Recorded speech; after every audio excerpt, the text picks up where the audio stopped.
नमस्कार, आप देख रहे हैं बिस्तक का खास एडिशन बिज टॉक्स। और आज मार्केट पे जबरदस्त तेजी के साथ कामकाज हो रहा है। देखिए, खुशखबरी सुबह ही आ गई थी युद्ध विराम की, और उसका एक इंपैक्ट स्टॉक मार्केट पे पड़ा। स्टॉक मार्केट एक गैप अप के साथ ओपन हो गया, लेकिन उसके बाद सरेंडर करने को तैयार नहीं है। और अभी आपकी हमारी जब बात शुरू हो रही है तो निफ्टी पे बहुत जोरदार तेजी बन रही है। 838 पॉइंट्स का उछाल 23,962 के लेवल पे है। 23,950 के लेवल को पार कर गया है मार्केट।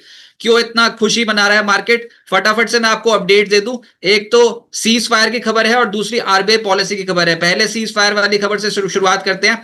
तो अमेरिका ईरान में 2 हफ्ते तक युद्ध विराम की स्थिति बन गई है। जी हाँ, इस खबर की पुष्टि हो गई है। अमेरिका और ईरान 2 हफ्ते तक सहमत हो गए हैं। सभी विवादित मुद्दों पर यूएस और ईरान के बीच में सहमति बन चुकी है।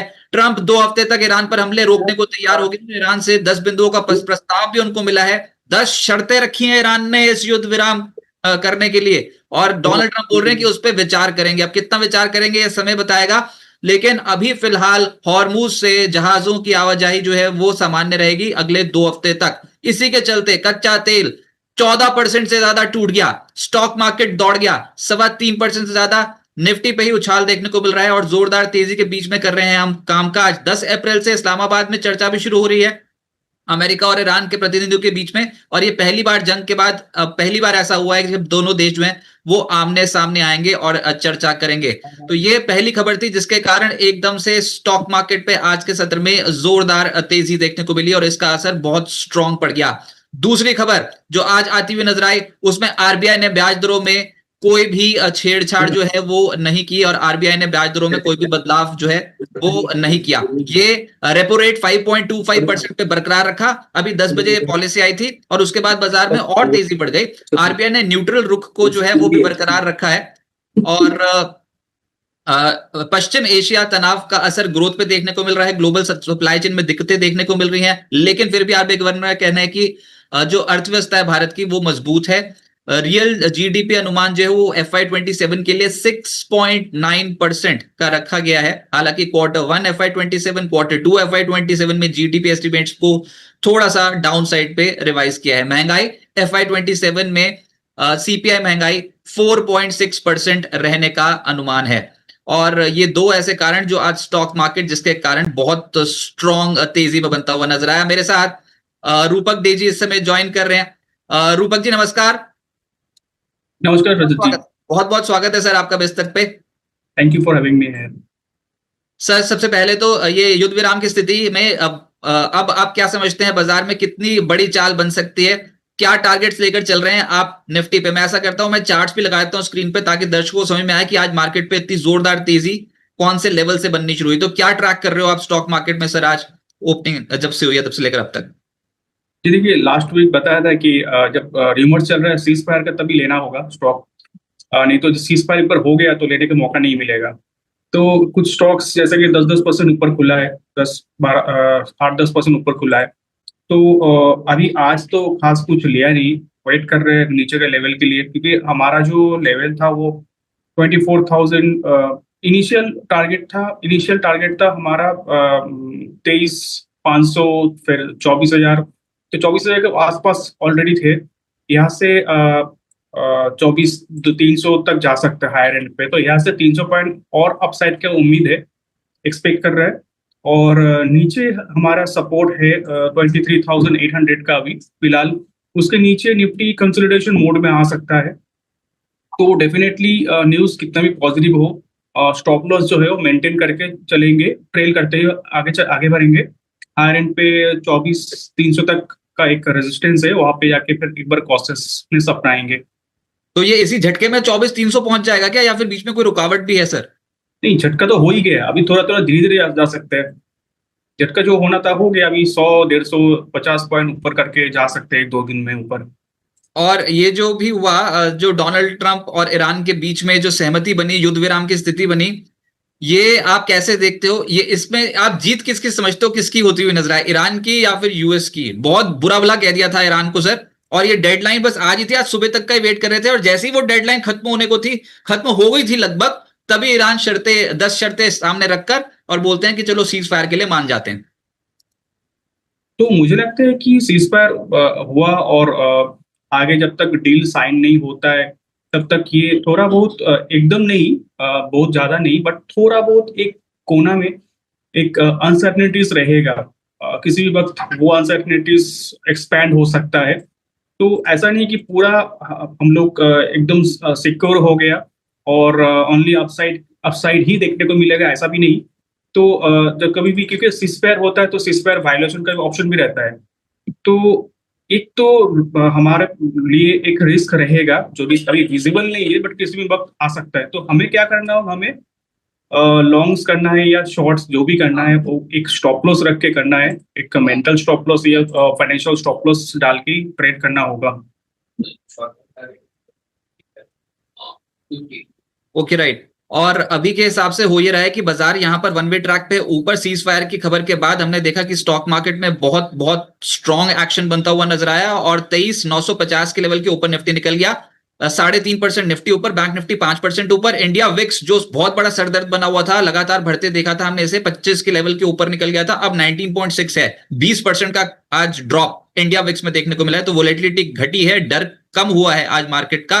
और साथ ही साथ realty, auto, capital market, financials, वैसे तो अक्रॉस द बोर्ड सीपीएससी को छोड़ के सब ऊपर ही है, लेकिन ये real estate stocks, auto, capital market, finance, जितना टूटे थे स्टॉक्स उतनी गति से ऊपर आ रहे हैं। निफ्टी 50 के 43 शेयर्स जो हैं वो हरे निशान में है। एनएससी में अगर एक शेयर गिरा तो उसके मुकाबले 11 शेयर्स आज के सत्र में चढ़ गए। ब्रेंट क्रूड ऑयल 13.5% क्रैश, $94 प्रति बैरल के करीब पहुंचता हुआ नजर आया। इसी बीच में आई थी आरबीआई पॉलिसी और ब्याज दरों में कोई भी बदलाव नहीं किया, तो आरबीआई गवर्नर ने स्टेटस क्यों मेंटेन किया।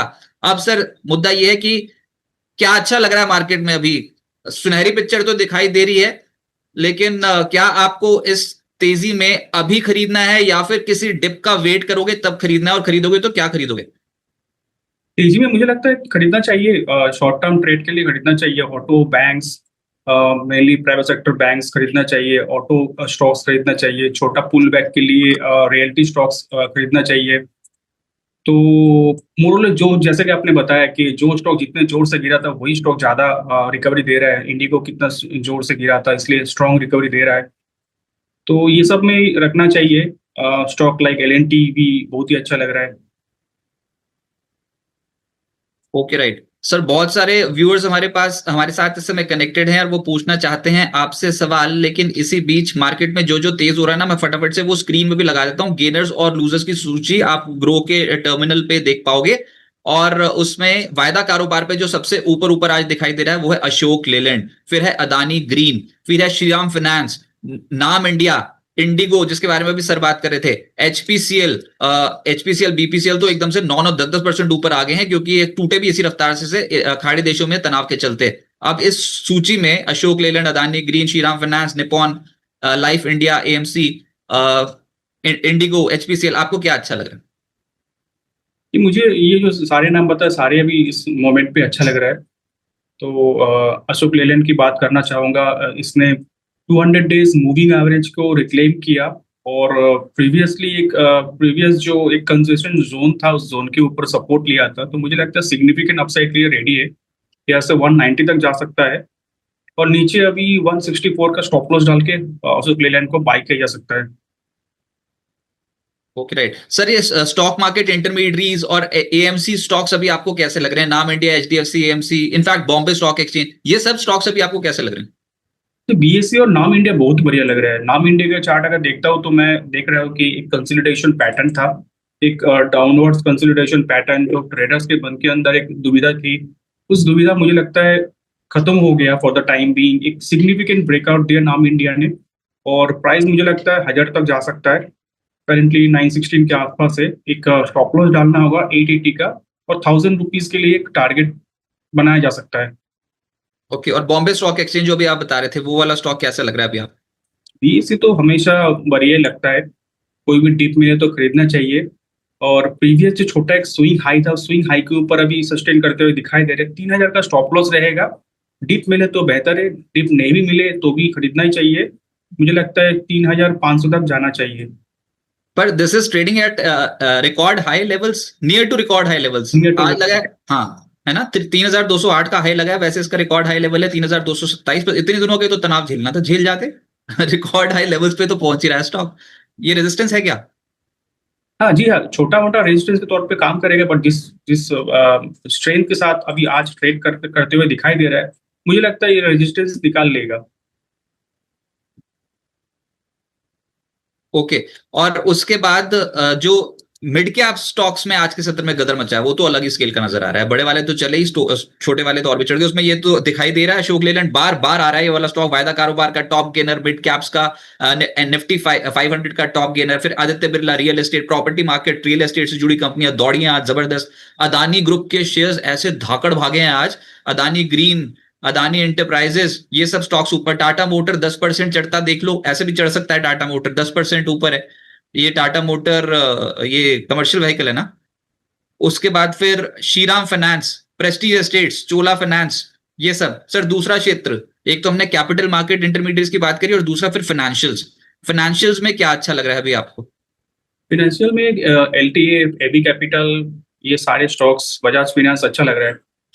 तो एबी कैपिटल की बात करें तो इसने 50 डीएमए को रिक्लेम किया और विद राइजिंग वॉल्यूम रिक्लेम किया, तो मुझे लगता है यहाँ से नया हाई की तरफ जा सकता है। शॉर्ट टर्म में स्टॉक को होल्ड करना चाहिए, किसी के पास नहीं है तो बाई कर सकते हो विद स्टॉप लॉस ऑफ 327, और हायर एंड पे नए हाई की तरफ जा सकता है। रियल एस्टेट स्टॉक्स में क्या पसंद है सर? कुछ खरीदेंगे या फिर अभी अर्निंग सीजन का वेट करेंगे? रियल एस्टेट स्टॉक्स में वो सिग्निफिकेंट सेलिंग, कंटिन्यूअस सेलिंग के बाद पहली बार बहुत दिनों के बाद लग रहा है कि सिग्निफिकेंट एक रैली आ सकती है। डीएलएफ, ओबेरॉय रियल्टी, फिर सोबा रियल्टी, ये सारे स्टॉक मुझे अच्छा लग रहा है। आज मोटे मोटे ब्रेकआउट हुए हैं क्या? मोटे मोटे ब्रेकआउट बहुत सारे स्टॉक्स में, जो जो मैं चार्ट्स लगाते चले जा रहा हूँ, वो स्टॉक की तस्वीरें कुछ अलग सी दिख रही है, सब ऊपर ऊपर की साइड ही नजर आ रहे हैं। तो ब्रेकआउट है या धोखा है? ये ओबेरॉय रियल्टी तो, रियल्टी में तो सॉलिड ब्रेकआउट हुआ। प्रीवियस स्विंग हाई आपको चार्ट पे देख पा रहे हो, प्रीवियस स्विंग हाई के ऊपर ब्रेकआउट दिया। और अब देखोगे तो कि ओबेरॉय रियल्टी में ना बियरिश फेज नहीं आया था इनफैक्ट, तो करेक्शन आया था, लेकिन बाकी जो डीएलएफ जैसा स्टॉक जो एकदम नीचे के लेवल पे आ गया था, ओबेरॉय रियल्टी में उतना बड़ा सेलिंग नहीं आया था। तो यहाँ से वापस एक बार बाइंग प्रेशर आ रहा है, तो यहाँ से सिग्निफिकेंट अपसाइड दिखा सकता है। Okay right. सर बहुत सारे व्यूअर्स मेरे साथ जुड़ चुके हैं और आप सभी का बहुत बहुत स्वागत है बेस्ट स्टॉक्स में। शो आप ही के लिए डिजाइन हुआ है, ज्यादा से ज्यादा क्वेश्चंस पूछिए। हमारे साथ रूपक डे जी इस समय मौजूद हैं एलकेपी सिक्योरिटीज से, और वो आपके क्वेश्चंस को एड्रेस करेंगे। अभी अभी आईसीयू से निकल आए हैं, 2 साल में अस्पताल में भर्ती थे। इतनी जल्दी दौड़ मत लगवाने की कोशिश कीजिए, वरना समझो अपने मार्केट को थोड़ा समझो। नरेश जी बोल रहे हैं, बात तो सही है सर, आईसीयू से निकले अभी भी और एकदम से दौड़ लगानी शुरू कर दिया है, तो विश्वास नहीं हो रहा है ये कैसे हो गया। अब आपने तो इतनी मार्केट देखी है, तो थोड़ा सा कंजर्वेटिव सोच रखें। अभी तो अर्निंग सीजन भी तो देखना है, अभी तो सिर्फ ये युद्ध विराम के चलते खिंचा है। जी बिल्कुल, एकदम एकदम सही बात बताया आपने। अभी तो बहुत दिनों के बाद आईसीयू से निकला, तो थोड़ा संभाल के चलना चाहिए। हमें भी थोड़ा संभाल के ट्रेड करना चाहिए। ऐसा नहीं कि सब कुछ एकदम सही हो गया हम चलने पड़े। हम लोग वार के चलते हम लोग भूल गए थे, हमारे पीछे जो पेन पॉइंट्स एक्चुअल में चालू हुआ था 2026 में, टैरिफ, और दूसरा था 2025 में चालू हुआ था इनफैक्ट, और दूसरा था एआई की, वो जो हम लोग जो पीछे रह गए एआई में। तो ये दो पेन पॉइंट चालू था, तो वापस एक बार रिएक्टिवेटेड हो जाएगा मुझे लगता है उसका पेन पॉइंट।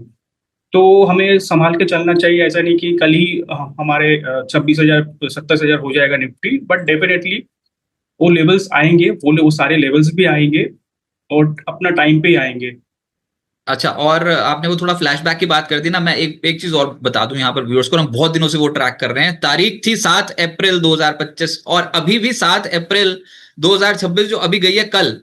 तो हम ये क्यों बार बार बोल रहे थे कि देखो 7 अप्रैल 2026 से चढ़ना शुरू हुआ, ये तो पता लग ही रहा है कि मार्केट कल से एकदम से ऊपर जानी शुरू हो गई है, लेकिन हम आ जाते हैं 2025 में। और ये जो तारीख है, ये वाली तारीख, दिस वन, यहां पर लगाया था पैनिक लो, बहुत जबरदस्त लो लगाया था। और हम हमेशा से आपको बिस्तक पे ये चीज पहले बताने की कोशिश करते हैं कि यहां पर एकदम से पैनिक लो लगाने के बाद बाजार ने ऐसे गैप अप देने शुरू कर देते थे। 1 दिन 2 दिन ऐसे बड़े बड़े गैप अप्स देखने को मिले थे और मार्केट दौड़ना शुरू हो गया था। इत्तेफाकन तारीख सेम टू सेम है, साल बदल गया है बस।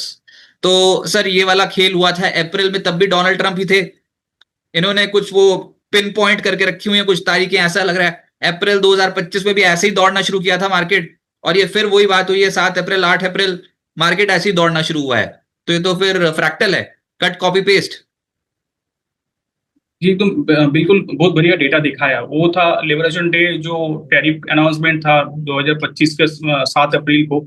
उसके बाद निफ्टी एक्चुअल में क्या हुआ था, एक पैनिक लो बनाया था, उसके बाद रिकवरी आया था और रिकवरी सॉलिड आया था। तो इस बार भी ऐसे ही कुछ बन रहा है निफ्टी में। Okay right. तो देखिए अब होता है ये मार्केट में, तो तब भी तो सोच के देखो कि उसके बाद से कितने लोग खरीद पाए थे। डिप आई थी लेकिन जब एक बार तेजी बननी शुरू होगी तो बहुत ही छोटी डिप आई थी, उसमें लपक लिया थे एकदम से ट्रेडर। तो हम भी डिप की वेट कर रहे हैं। आप और हम बताओ, दिल पे हाथ रख के, डिप की वेट नहीं कर रहे क्या आज? अगर जो नहीं कर रहा है डिप की वेट, तो फिर तो कुछ और ही सोच रहा है वो। लेकिन सब इंतजार कर रहे हैं डिप आए किसी तरीके से अब। और वो हो गया खेल बहुत बड़ा। वो तो खैर 182 के लेवल पे ही हो गया था इस बार। बहुत स्ट्रॉन्ग स्ट्रेच है। अब गिनती करने शुरू करो कि लोअर लेवल से आप कितने पॉइंट्स ऊपर आके ट्रेड कर रहे हो। उसके बाद तो फिर अभी एक दो हफ्ते बाद और बात करेंगे जब रिजल्ट सीजन आ जाएगा। अच्छा, उसके बाद आदित्य बिरला सन लाइफ एएमसी, ऋतिक जी पूछ रहे हैं इसके ऊपर आपकी राय। 976 के लेवल पे ले रखा है आदित्य बिरला सन लाइफ एएमसी।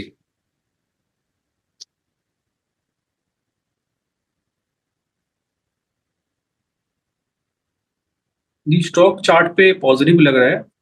ब्रेकआउट दिया है, वीकली चार्ट पे कंसोलिडेशन ब्रेकआउट दिया है। तो अपसाइड में 1050 के ऊपर होना चाहिए। 1050 के ऊपर 1120 1150 तक जा सकता है। फिलहाल स्टॉक को होल्ड करना है with stop loss of 940। Okay, Praful ji बोल रहे हैं जीत ईरान और पाकिस्तान की है। पाकिस्तान को और पैसे उधार मिलेंगे। दुनिया को पाकिस्तान के रूप में एक नया विश्व गुरु मिल गया है। अब पाकिस्तान ने मध्यस्थता तो करी है इस बार, लेकिन उसने अपनी जान छुड़ाई है कि भैया ये ईरान यूएस आपस में भिड़े पड़े हैं, उनको ये नहीं समझ में आ रहा था कि किसका पक्ष लें। तो पाकिस्तान ने किसी भी तरीके से अपनी जान छुड़ाने की कोशिश की, और जो मैसेज लिख रहा था आ तो अमेरिका से ही रहे थे। ये बात भी समझ में आती है। चलिए ठीक है, लेकिन प्रफुल्ल जी प्लीज थोड़ा सा टाइट रखिएगा। अगर मामला यहाँ से तेजी का आ जाए तो आपकी पोजीशन कहीं शॉर्ट वाली है, उसमें से निकलना भी पड़ेगा। नहीं तो फिर तो परपेचुअल शॉर्ट तो नहीं है अभी इंडियन मार्केट, वो तो मुश्किल है। हाँ, रिजल्ट सीजन में एक बार झटका सर। रिजल्ट सीजन में अगर एक्सीडेंट्स हुए मोटे मोटे, तो किस लेवल तक हम टूट सकते हैं इस बार? जी देखिए, अभी फिलहाल जो रिसेंट जो सपोर्ट था, शायद हम लोगों ने दो लास्ट वीक डिस्कस भी किए थे सपोर्ट, कि मेरा सपोर्ट रहेगा 22,200। 22,200 के साथ मैं लॉन्ग जाना चाहूंगा, उसके बाद वापस एक बार शॉर्ट जाना चाहूंगा। तो फिलहाल डेफिनेटली मार्केट बहुत ऊपर आ गया, अभी 22,200 बहुत दूर चला गया। तो फिलहाल मेरा सपोर्ट रहेगा 23,400 की। 23,400 टूटा तो वापस एक बार हम लोग लार्जर कंसोलिडेशन फेज में आ जाएंगे। तो फिलहाल 23,400 की लेवल की स्टॉप लॉस से वेट करते हायर एंड पे 24,300, 24,300, 24,500 तक की एक जो रेजिस्टेंस जोन है, वहाँ पे थोड़ा बहुत लॉन्ग हल्का होने की सलाह देंगे, क्योंकि 24,500 600 के ऊपर वापस एक बार थोड़ा trend, longer term trend change हो जाएगा। ओके, रवि जी बोल रहे हैं biggest relief for market cooling of India VIX. और अभय जी बोल रहे हैं कल फिर गिर जाएगा। इससे ज्यादा गिर जाएगा जितना चढ़ा है। अच्छा, और राजेंद्र जी पूछ रहे हैं। अच्छा, अभी तो गुड आफ्टरनून राजेंद्र जी, अभी अपना सवाल लिखिए प्लीज। और सुमी ज्ञान जी पूछ रही हैं, शर्मी जोशी जी मुंबई से, वो पूछ रहे हैं शारदा क्रॉप के 975 पे ले रखा है। अभी सर एग्जिट कहां पर करना है? 975 पे ले रखा है शारदा क्रॉप के। अ, तो ठीक है, अभी उनका बाइंग प्राइस से तो ऊपर ही है। तो 1,000 रुपीज का एक स्टॉप लॉस डालना होगा। 1,000 रुपीज का स्टॉप लॉस डाल के होल्ड कर सकते हो हायर एंड पे, फिर एक बार 1,200 तक जा सकता है। ओके, फिर वो बोल रहे हैं अदानी ग्रीन एनर्जी 950 पे ले रखा है। अदानी ग्रीन एनर्जी 950 पे ले रखा है। आपकी राय? अभी चल रहा है 1024। मजा ही आ गया। अदानी ग्रुप के स्टॉक्स में बहुत जबरदस्त खरीदारी है। जी हाँ, बहुत बढ़िया एक ब्रेकआउट आया है। और मुझे लगता है 980 का स्टॉप लॉस के साथ होल्ड करना चाहिए अभी। और हायर एंड पे जा सकते हैं ये 1,060, उसके बाद 1,100 तक जा सकता है।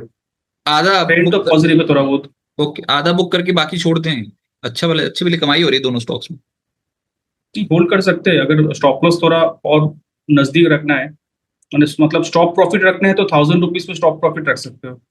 ओके, फिर टाटा मोटर कमर्शियल व्हीकल ले सकते हैं क्या? सुनील जी पूछ रहे हैं टीएमसीवी। आज तो खैर सर 10% ऊपर ही दिख रहा है वो। जी, आप लेना है तो 445 के ऊपर लीजिए, उसके ऊपर मोमेंटम और इम्प्रूव होगा, स्ट्रॉन्ग अप ट्रेंड दिखेगा। अभी तो फिलहाल रिकवरी मोड में आया है, बट 445 के ऊपर लीजिए, मोमेंटम अच्छा रहेगा। ओके, राजेंद्र जी पूछ रहे हैं still today Reliance is a good buy. Reliance के ऊपर आपकी राय सर? जी, रिलायंस में थोड़ा रिस्क रहेगा मुझे लगता है। 1350 के ऊपर ले सकते हो, 1350 के ऊपर ये 1380 तक जा सकता है, 1380 1400 तक जा सकता है, बट 1350 के ऊपर सस्टेन नहीं कर पाया तो वापस एक बार सेलिंग आ जाएगा। ओके, राजशेखर जी बोल रहे हैं चोलामंडलम इन्वेस्टमेंट लेना चाहिए क्या? फाइनेंस स्टॉक्स में तो बहुत तगड़ी खरीदारी हुई है। Cholamandalam investment and finance company, ये स्टॉक अभी चल रहा है 1543, बहुत जी, स्ट्रॉन्ग ले एक्शन है। सकते हो, ले सकते हो। एक स्ट्रॉन्ग रिकवरी के लिए ले सकते हो। 1620 तक जा सकता है। नीचे स्टॉप लॉस डालना होगा 1500 के नीचे। ओके, मारुति सुजुकी का टारगेट प्लीज रिव्यू कर दीजिए। पुनीत 871 नाम से आईडी वो पूछ रहे हैं। मारुति सुजुकी का टारगेट रहेगा 14,050। उसके ऊपर दो टारगेट रहेगा, 14,050, उसके बाद 14,750, और नीचे स्टॉप लॉस हो जाएगा 13,490। ओके, रवि जी बोल रहे हैं एम्बेसी ऑफिस पार्क्स का रीट ले रखा है 500 क्वांटिटी, एसबीआई और निफ्टी, एसबीआई का निफ्टी ईटीएफ ले रखा है 1000 क्वांटिटी। जो ये ईटीएफ में पैसा डाल रहे हैं, क्या उनको अभी कॉन्स्टेंटली अभी डालते रहना चाहिए, या फिर एक बड़ा मौका मिस हो गया, नीचे खरीद लेते तो और भी बढ़िया था? नहीं, ईटीएफ में क्या होता है, जब गिरता गिरता हुआ मार्केट में ईटीएफ में एवरेज करते हुए डालना चाहिए। निफ्टी के ईटीएफ की बात कर रहा हूँ, बाकी ईटीएफ के बारे में नहीं बता पाऊंगा, बट निफ्टी, बैंक निफ्टी के ईटीएफ के केस में बताना चाहूंगा कि गिरते हुए मार्केट में एवरेज करते हुए लगाना चाहिए पैसा। ईटीएफ में मोमेंटम नहीं खेलना चाहिए, मोमेंटम स्टॉक में ही खेलना चाहिए, और ईटीएफ में एवरेज करते हुए नीचे आ जाना चाहिए। जैसे ऐसा कोई रिकवरी दे, ऐसा कोई सिग्निफिकेंट गैप अप देना, उस दिन प्रॉफिट बुक करना होता है। ओके, राजवर्धन जी बोल रहे हैं फिनोलेक्स केबल 1024 पे ले रखे हैं, आपका व्यू फिनोलेक्स केबल्स पे? सर फिनोलेक्स केबल्स और पॉली के आप दोनों ही बता दीजिए प्लीज। या फिनोलेक्स केबल का चार्ट में तो एक पॉजिटिव मोमेंटम दिख रहा है मुझे। अभी स्टॉक को होल्ड करना है, 824 का स्टॉप लॉस से होल्ड कर सकते हो। रिकवरी में मुझे लगता है 900 तक जा सकता है। और पॉली कैप के बारे में बताओ तो पॉली कैप का चार्ट भी अच्छा है, कंसोलिडेशन था, उसके बाद ब्रेकआउट आया, इनफैक्ट बेटर चार्ट है। 7430 का स्टॉप लॉस रहेगा, और हायर एंड पे 8,000 तक जा सकता है। ओके, एक बार कमोडिटी मार्केट की स्क्रीन भी मैं शेयर कर देता हूं, और वहां से भी देखेंगे कि क्या कुछ रुझान देखने को मिल रहा है, क्योंकि आज क्रूड ऑयल की कीमतें बहुत जबरदस्त तरीके से क्रैश कर गई हैं। और पहले क्रूड ऑयल से शुरुआत कर लेते हैं। एक सवाल भी आया है गोल्ड और सिल्वर ईटीएफ के ऊपर, वो भी लेंगे, लेकिन 17% नीचे है क्रूड ऑयल, 8,880 ये लेवल्स देखने को मिल रहे हैं। सर क्रूड ऑयल का क्या होगा? ये 20 अप्रैल का कॉन्ट्रैक्ट है और आज 17% नीचे है कॉन्ट्रैक्ट, और ब्रेंट क्रूड ऑयल फिलहाल $94 पे है। तो देखिए, ब्रेंट क्रूड का जो स्पॉट प्राइस है वो अराउंड 96 97 के आसपास चल रहा है। तो उसका अगर 95 के नीचे सस्टेन कर जाता है तो ये करेक्शन जो है वो 81 तक नीचे जा सकता है, एक्सटेंड हो सकता है 81 तक। तो 95 का स्टॉप लॉस से होल्ड करना चाहिए, कुछ है तो। आई होप ईटीएफ तो अवेलेबल नहीं है इंडिया में, तो फ्यूचर में है तो 90 लॉन्ग पोजीशन रहेगा तो 95 का स्टॉप लॉस से होल्ड करना चाहिए। उसके नीचे सिग्निफिकेंट डाउनसाइड में एक्सपेक्ट कर रहा हूँ। ओके, अब दूसरा सवाल, गोल्ड और सिल्वर पे क्या करना चाहिए? घरेलू बाजार में कीमतें क्या अभी और ऊपर जाएंगी? आज 3800 रुपए महंगा हो गया सोना, और चांदी जो है वो आज 14,000 रुपए महंगी हो गई। बहुत बढ़िया लग रहा है गोल्ड का चार्ट। गोल्ड तो ब्रेकआउट दिया, जो डाउनवर्ड से कंसोलिडेशन दिखा रहा था, ब्रेकआउट दिया, मतलब थोड़ा थोड़ा करके नीचे आ रहा था, उसका ब्रेकआउट आ गया अपसाइड में। तो यहाँ से तो गोल्ड और अपसाइड दिखा सकता है, 5,000 तक जा सकता है। इमीडिएट जो रेजिस्टेंस दिख रहा है, एक मूविंग एवरेज का रेजिस्टेंस है 4930 पे, मुझे लगता है 5,000 के ऊपर जाना चाहिए। शॉर्ट टर्म में रेजिस्टेंस टूट जाना चाहिए। दूसरा, सिल्वर की बात करें तो सिल्वर में भी एक रिकवरी आ रहा है। सिल्वर का रेजिस्टेंस रहेगा $80 पे, $80 के ऊपर सस्टेन, सॉरी 8150 की रेजिस्टेंस है, 8150 के ऊपर फर्दर रैली आ सकता है सिल्वर में। Okay right. तो आज के सत्र में तो धूम मचा रहे हैं, गोल्ड और सिल्वर ऐसे फटाक करके ऊपर गए हैं ना, और चौंका दिया है। वैसे सारे के सारे सौदे आपको बदलते हुए नजर आएंगे, कच्चा तेल नीचे, सोना चांदी ऊपर, स्टॉक मार्केट ऊपर, इस तरीके का रुझान आज देखने को मिल रहा है। अच्छा, और गोल्ड सिल्वर के ईटीएफ्स पे क्या करना चाहिए सर? आप क्या रिकमेंड करेंगे? क्या अभी खरीदने का मौका है या फिर थोड़ा डिप आ जाए तब खरीदें? जी, मुझे लगता है गोल्ड सिल्वर में ना खरीदना चालू कर देना चाहिए, डीप मिले तो ऐड करना चाहिए। मैं खुद खुद भी ऐसे ही करता हूँ, गोल्ड सिल्वर ईटीएफ में लेता हूँ। तो जब भी मन का ले लेता हूँ, और नीचे है तो भी एवरेज करता हूँ। क्योंकि ओके। गोल्ड सिल्वर आप देखोगे, मेनली गोल्ड की बात करना चाहूंगा। गोल्ड ना पैसा आपको देके ही जाता है, कभी टाइम लेता है लेकिन पैसा देके ही जाता है। ओके, एक व्यूअर है वो बोल रहे हैं एक्सिस बैंक बाय कर सकते हैं क्या इंट्राडे 1324?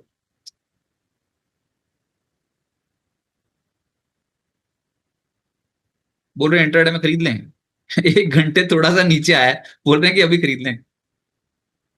इंट्राडे का स्टॉप लॉस रहेगा 1314, 1314।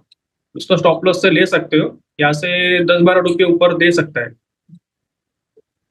Okay right. उसके बाद कोची शिपयार्ड, अनेश कुमार जी बोल रहे हैं आपकी राय कोची शिपयार्ड के ऊपर।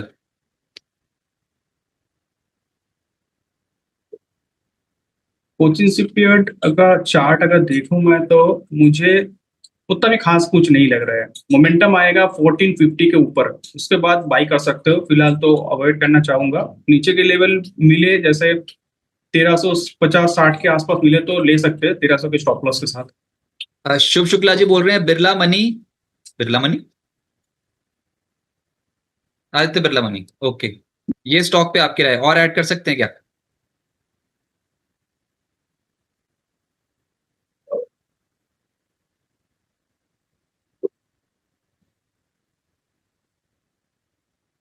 सर बड़ा डिफिकल्ट है ये, मतलब 97 के आसपास था, वो एकदम से 124 के आसपास आ गया। हम यही देखते रह गए कि 200 का स्टॉक 97 98 हो गया तो क्रैश हो गया, क्रैश हो गया, अरे भी क्रैश हो गया तो उस पर चढ़ेगा बिल्कुल सही। अब बताओ, सारे ऐसे स्ट्रक्चर्स हैं जो लोअर एंड से उठ रहे हैं, अब कहां तक जाएंगे वो अपना अपना एस्टिमेट लगा लो। लेकिन अभी इन लेवल्स पे अगर कुछ करना हो तो क्या लगाएं स्टॉप लॉस? तो स्टॉप लॉस मुझे लगाना चाहिए, मुझे लगता है कि 118 की स्टॉप लॉस लगा के चल सकते हो। मतलब आज का डे का जो लो है, आज जो ऑप्टिमिज्म आया, आज का लो अगर टूट गया तो ऑप्टिमिज्म खत्म हो जाएगा। तो 118 की स्टॉप लॉस के साथ चल सकते हो। हायर एंड पे 140 तक जा सकता है। ओके, उसके बाद है पंजाब एंड सिंध बैंक के ऊपर आपकी राय, पीएसबी। अरे बाप रे, 10-10%, 15-15% तो ऐसे देखते देखते ही हो रहे हैं 3-4 दिन में। बस ये वाला पॉइंट ना समझ में आया ना किसी को, ये वाला पॉइंट ही नहीं समझ में आया किसी को, यहीं पर ही खरीदना था।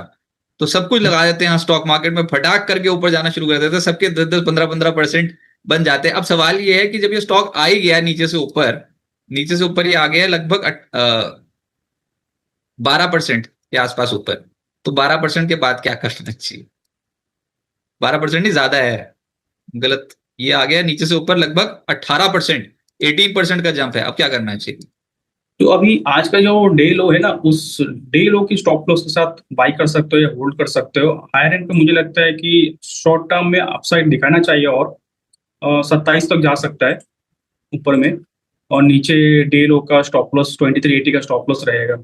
अच्छा, ये मैंने बात ना पहले भी कही थी कि ना लोगों के मन में वो दुविधा हमेशा रहेगी रहेगी। देखिए, जब गिर रहा था तो अभी और गिरेगा, चढ़ गया तो अब तो गिरेगा, ये तो होएगा ही होएगा, क्योंकि ये तो हमेशा से कहते थे भैया आज गलती से चढ़ गया है, अब तो गिरेगा ही कल। ये बात तो आएगी ना मन में, सबके मन में आ रही होगी। अच्छा, जब गिर रहा था तब भी तो ये वाला सवाल आ रहा था कि और गिर रहा है और गिर रहा है, चढ़ाई किसने सोची थी कि ऐसे चढ़ जाएगा? तो हमेशा गिरावट का डर जो है ना, वो ही पैसा नहीं लगाने देता स्टॉक मार्केट में। पैसा वो लगाओ जो आपको नहीं चाहिए इमीडिएट टर्म्स में, उतना पैसा आप लगा सकते हो स्टॉक मार्केट पे, धीरे धीरे करके लगाओ वो भी। नहीं तो फिर ऐसे डर के मूड माहौल में कभी नहीं कमाया जाएगा। आज भी आप अपने दिल से पूछना, आज बोला यार कल तो गिर ही जाएगा यार, छोड़ो आज भी नहीं लगाना, देखते चलो फिर अभी मार्केट के जलवे। और टीएमपीवी, टाटा मोटर पैसेंजर व्हीकल पे क्या करना चाहिए सर? बहुत दिनों के बाद 8-9% ऊपर है, तो कंसोलिडेशन ब्रेकआउट है। 340-350 का रेजिस्टेंस है। 350 का रेजिस्टेंस के ऊपर सिग्निफिकेंट अपसाइड 10% और चल सकता है। तो फिलहाल मुझे लगता है यहाँ से रिकवरी आना चाहिए। 10-20% का रैली आ सकता है स्टॉक के अंदर। तो हमें अभी एक स्टॉप लॉस डालना होगा, अराउंड 324 का स्टॉप लॉस के साथ होल्ड करेंगे। अपसाइड में 10-20% और रैली आ सकता है। जैसे अभी एक व्यूअर है, अब अभिषेक बनर्जी जी बोल रहे हैं कि 10% की रैली मिल जाए सर, कोई ऐसा स्टॉक पता लग जाए बस। तो आसान तो नहीं है सर, है ना? मतलब उस समय था लोअर लेवल्स पे जब चीख चीख के बोल रहे थे कि 22,200 आ गया, 22,300 आ गया, तब तो ले लो। अब क्रेडिट लेने के लिए तो सभी तैयार हो जाएंगे, हम नहीं लेते, चलो क्रेडिट हम छोड़ देते हैं। लेकिन उस समय जो खरीदा उसके तो 15-18% बन गए। और बिल्कुल। अब यहां से जो चढ़ाई चढ़नी है इसमें तो अब सब कुछ पता ही है, मार्केट को युद्ध विराम हो गया, अब कैसे चढ़े? तो ये तो फिर डाउट रहेगा, अब यहां से 10% का अगला सौदा कैसे खड़ा करें फिर? तो बिल्कुल। तो वही चीज है कि इसमें ये है काम मुश्किल। और इसमें फिर वही बात कि आप मंदी में खरीदोगे तब आपको मैक्सिमम वेल्थ जनरेट होती है। लास्ट सवाल सर, एंजल वन पर आपका व्यू वीरेंद्र जी पूछ रहे हैं। चार्ट बहुत बढ़िया लग रहा है। ब्रेकआउट आया है, 200 डेज मूविंग एवरेज को रिक्लेम किया, तो यहाँ से रिकवरी होना चाहिए। हायर एंड पे 280 तक जा सकता है, और नीचे स्टॉप लॉस डालना होगा 254 पे। राइट सर, बहुत शुक्रिया आपका हमारे साथ जुड़ने के लिए। कोई डिस्क्लेमर आपकी ओर से? डिस्क्लेमर के तौर पे बताना चाहूंगा, कुछ स्टॉक इनमें से हमने अपने क्लाइंट को भी रिकमेंड किया, बट मेरा कोई पर्सनल होल्डिंग नहीं है। राइट सर, बहुत शुक्रिया आपका हमारे साथ जुड़ने के लिए और मार्केट्स पे कोई बताने के लिए बहुत बहुत शुक्रिया। तो रूपक डी जी हमारे साथ जुड़े हुए थे, बहुत ही गहरी पकड़ रखते हैं इंडियन स्टॉक मार्केट पे, और उनके व्यूज आपने बिस्तक पे सुने और मार्केट और तेज हो गया। 865 पॉइंट ऊपर है, 23,990, यानी कि 24,000 के लेवल को अब हम दस्तक दे रहे हैं। आज के दिन का हाई वैसे हम 24,014 एक बार टच कर चुके हैं, लेकिन वो हाई भी टूटेगा, उसकी पूरी प्रोबेबिलिटी अभी दिखाई दे रही है, क्योंकि आर्ली चार्ट्स पे आप फिर से ऊपर जाना शुरू कर रहे हो। और एक तेजी के बाद 2 घंटे दायरे में गुजारे, लेकिन बाजार इससे संतुष्ट नहीं है। आज बुल्स ने बहुत समय बाद अपनी पोजीशंस बनानी शुरू करी हैं। मंदी करने वाले ट्रैप्ड हैं, तो आधी पोजीशंस तो कटेंगी मंदी करने वालों की, और बाकी ऊपर से बूस्टर डोज बुल्स को मिल रखा है, बुल्स भी हिम्मत पूरी करेंगे। अब आज के दिन का लो तोड़ो, पहला कॉन्फिडेंस टूटेगा, तो पहले आज के दिन का लो तोड़ो। उसके लिए डोनाल्ड ट्रंप को कोई ऐसी फिर से खुरपेज करनी पड़ेगी जिसकी वजह से बाजार का कॉन्फिडेंस हिल जाए। क्या पता वो टैरिफ के रूप में आए, भगवान करे ना आए ऐसी कोई खबर। लेकिन यहां पर अब चढ़ाई जो चढ़नी थी वो ऑलरेडी